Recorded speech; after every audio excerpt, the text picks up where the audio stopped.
कोई ना कोई गीदड़ भभकी सामने आ रही है। लेकिन अब चीन की जमीन से पहली बार ये कहा गया कि भारत और चीन के बीच युद्ध का काउंटडाउन शुरू हो चुका है। यहां तक ये भी कह दिया गया कि दोनों देशों के बीच डोकलाम के शांतिपूर्ण समाधान का रास्ता खत्म होता जा रहा है। इस धमकी के बाद सवाल यही है कि क्या चीन युद्ध चाहता है?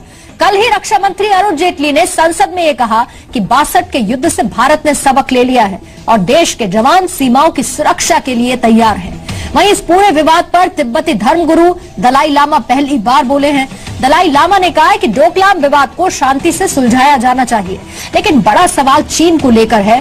रोजाना सरकारी अखबार के जरिए प्रोपेगेंडा करने वाला ड्रैगन बास कब आएगा? इस सवाल के साथ साथ हम आपको यह भी बता देते हैं कि चीन ने पिछले तकरीबन 45 दिनों में भारत को क्या 10 बड़ी धमकियां दी हैं। भारत ने चीन को जवाब क्या दिया? चीनी अखबार ग्लोबल टाइम्स ने कहा है कि अगर भारत डोकलाम से नहीं हटा तो चीन पाकिस्तान की ओर से कश्मीर में घुस सकता है।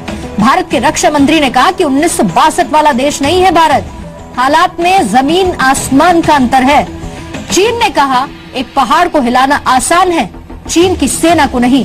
तो भारत ने कहा भारतीय सैनिक डोकलाम से नहीं हटेंगे, बातचीत की कोशिश जारी रहेगी। चीन के विदेश मंत्रालय ने कहा कि भारत बिना शर्त के डोकलाम से अपने सैनिक हटाए। भारत ने जवाब दिया, भारत चीन के बीच कूटनीतिक स्तर पर बातचीत जारी है। ब्रिक्स की बैठक में चीन पहुंचे थे एनएसए डोवल। उससे पहले चीन ने कहा कि अजीत डोवल की यात्रा से कुछ हाथ नहीं लगेगा। भारत ने फिर से जवाब दिया, शांति और बातचीत से ही समस्या सुलझेगी। चीन ने फिर से कहा कि डोकलाम का हल आसान है, भारत अपने सैनिक हटा ले। भारत ने जवाब में कहा डोकलाम से सेना हटे और पुरानी स्थिति बहाल हो, कोशिश जारी है। चीन ने फिर से धमकी देते हुए कहा कि भारत ने घुसपैठ की कोशिश की है, भारत वहां से सेना हटाए। तो भारत ने जवाब दिया, कूटनीति से ही समस्या का समाधान हो सकता है, युद्ध से कुछ नहीं होगा। चीन के अखबार ग्लोबल टाइम्स ने धमकी दी, कहा भारत ये समझ ले चीन में दुश्मन को हटाने की काबिलियत है।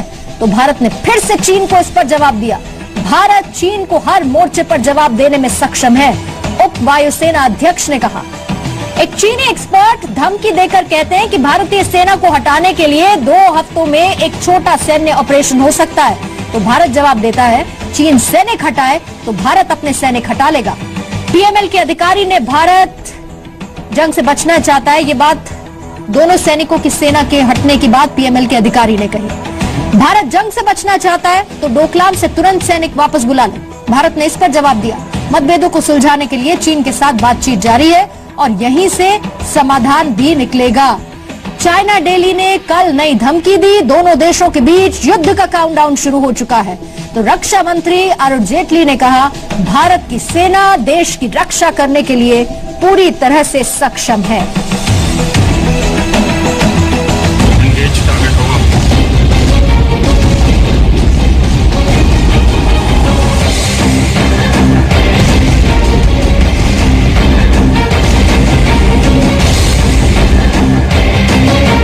क्या भारत चीन के बीच युद्ध होगा? 1962 की लड़ाई में एक सबक हम लोगों ने सीखा कि देश की फौज उसको अपने प्रकार से पूर्ण रूप से तैयार होना पड़ेगा, क्योंकि आज भी 2 प्रकार की चुनौतियां पड़ोसियों से देश के सामने हैं। चीन की जमीन से अब तक की सबसे बड़ी धमकी। हमारे देश के जो वीर बहादुर जवान हैं, इस देश को सुरक्षित रखने की पूरी क्षमता उनमें है। युद्ध का काउंटडाउन शुरू। 拥有这样的英雄军队感到骄傲和自豪。 चीन की धमकी वाली किताब का नया एडिशन। यहाँ तक युद्ध की तैयारी का सवाल है, सेना है यहाँ और वो सेना होती है युद्ध के लिए। कभी सरकारी अखबार के जरिए धमकी, कभी मीडिया के जरिए गीदड़ भभकी, कभी सेना का प्रदर्शन दिखाकर धौंस, कभी युद्धाभ्यास से डराने की कोशिश। चीन हिंदुस्तान को डोकलाम से पीछे धकेलने के लिए रोजाना साइकोलॉजिकल वारफेयर खेल रहा है, लेकिन कामयाब नहीं हो रहा है। अब चीन की जमीन से खुलेआम युद्ध की बात की गई है। चीन के अखबार चाइना डेली ने लिखा है कि डोकलाम में अगर भारत ने अपनी सेना को पीछे नहीं किया तो बाद में उसके पास खुद को कोसने के सिवाय कुछ नहीं बचेगा। दोनों देशों की सेनाओं के बीच युद्ध का काउंटडाउन शुरू हो चुका है। समय उस दिशा में आगे बढ़ रहा है जहां समाधान का कोई रास्ता नहीं बचेगा। गतिरोध 7वें हफ्ते में प्रवेश कर रहा है और अब शांतिपूर्ण हल का रास्ता बंद होता जा रहा है। दरअसल चीन को लगा तो ये था कि वो भारत को डराएगा और भारत तुरंत अपनी सेना डोकलाम से वापस हटा लेगा, लेकिन वैसा हुआ नहीं। डोकलाम में भारतीय सेना न सिर्फ डटी हुई है बल्कि विदेश मंत्री सुषमा स्वराज ने संसद में इस बात का ऐलान किया कि भारत अपने दोस्त भूटान के साथ खड़ा होना जानता है। चीन की हालत इस वक्त कुछ ऐसी है कि अब चीन से न निगलते बन रहा है न उगलते। मित्र की परिभाषा क्या है? हम किसे मित्र कहते हैं? फ्रेंड। जब एक देश संकट में पड़ा हो और जिससे मदद मांगे उसको वो मित्र की कैटेगरी में रखेगा, और जो मित्र सबसे पहले मदद को पहुंचे जो देश, वो मित्र देश की कैटेगरी में आएगा।